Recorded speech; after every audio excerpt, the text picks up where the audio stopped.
እንደባም አንደው ለሰነድ ለታሪክ አስቀምጠናል አቶ እገሌ አቶ ፍጹም ክቡር ሚኒስትር አቶ ፍጹም እንዲህ ያደርጋል ብዬሽልኝ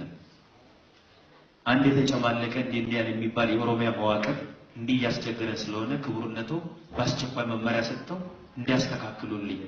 ግልባጭ የኦሮሚያ ፕሬዝዳንት በግልባጭ ነው የማቀው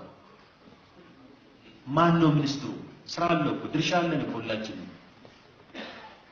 ምን ወስንበትና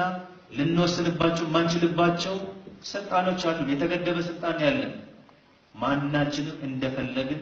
ልንጋልብበት የምንችልበት ሜዳ የለም ኃላፊነቱን ከወሰድኩ የሚመለከተኝ ጉዳይ ላይ እኔ ነኝ የምወስነው